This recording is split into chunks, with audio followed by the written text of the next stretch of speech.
ആ ഒരു കുട്ടി ചെയ്തത് വളരെയധികം തെറ്റായ ഒരു കാര്യമായിരുന്നു. പക്ഷെ മറ്റേ കാർബോർഡ് പീസിന്റെ ബോർഡുകളും സൈഡിൽ കയ്യിലൊക്കെ മുള്ളിന്റെ പണിയുള്ള ഐറ്റംസ് ഒക്കെ വെച്ച് ടേപ്പൊക്കെ ഒട്ടിച്ച്.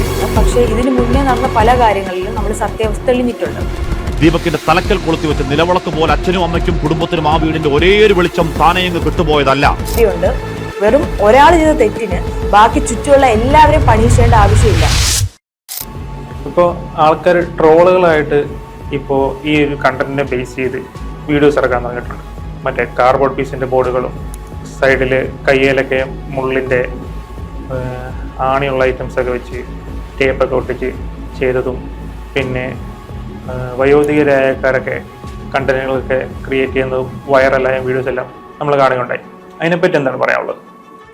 എനിക്കത് ഒരിക്കലും ഒരു അവയർനെസ് വീഡിയോ ആയിട്ട് കാണാനായിട്ട് സാധിക്കില്ല. കാരണം ഈ കഴിഞ്ഞ 2 പ്രാവശ്യം, 2 അല്ല ഇതിൽ കൂടുതൽ ഉണ്ടായിട്ടുണ്ടോ നമുക്കറിയില്ല, പക്ഷെ ഉണ്ടായ വീഡിയോ എടുക്കുന്നത് വളരെ മോശമായിട്ടൊരു കാര്യമാണെങ്കിലും ഇതുപോലെ സിമിലർ ആയിട്ട് കുറേ കേസ് ഉണ്ടായിട്ടുള്ളൂ. അതിൽ ന്യായം വന്ന കാര്യങ്ങളും ഉണ്ടായിട്ടുണ്ട്.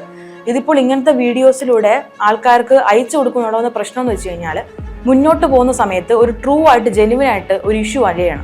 ഇപ്പോൾ വേറൊരു കുട്ടിക്ക് ഇതുപോലൊരു പ്രശ്നം ഉണ്ടാകുന്ന സമയത്ത് ആ കുട്ടി അഥവാ ഷൂട്ട് ചെയ്യുകയാണ് എങ്കിൽ ആ വ്യക്തിക്കും ഇതേ കാര്യം പറഞ്ഞ് പുറത്ത് പോകാനായിട്ട് സാധിക്കും. എന്ന് വെച്ചാൽ തൻ്റെ ഭാഗത്ത് ഒരു മിസ്റ്റേക്കും ഇല്ലെന്ന്. ഇതിപ്പോൾ ഞാൻ ആ ക്രൈമിനെ ന്യായീകരിക്കാനായിട്ട് പറയുന്നതല്ല. മുന്നോട്ട് പോകുന്ന സമയത്ത് ഇതിപ്പോൾ നമ്മളുടെ ഈ ഒരു പ്രശ്നം മാത്രമല്ലാതെ വേറെ പല അധികം പ്രശ്നങ്ങൾ ഈ സൊസൈറ്റിയിൽ നടക്കുന്നുണ്ട്. ഇപ്പൊ റേപ്പ് കേസ് ആയാലും, തെഫ്റ്റ് ആയാലും, ആക്സിഡൻസ് ആയാലും, ഇങ്ങനെ എല്ലാം നടക്കുന്നുണ്ട്. ഇപ്പോൾ തന്നെ ഒരു വർഷം വേണ്ട, ഒരു മാസം തന്നെ കുറെ അധികം ആക്സിഡൻസ് ആണ് നടക്കുന്നത്.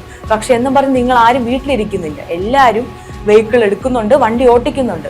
ബസ് യാത്ര എന്ന് പറയുമ്പോൾ എല്ലാവരും ഈക്വലായിട്ട് യൂസ് ചെയ്യുന്ന ഒരു ട്രാൻസ്പോർട്ടേഷൻ ആണ്. ഇപ്പൊ ബസ്സായാലും എന്തായാലും.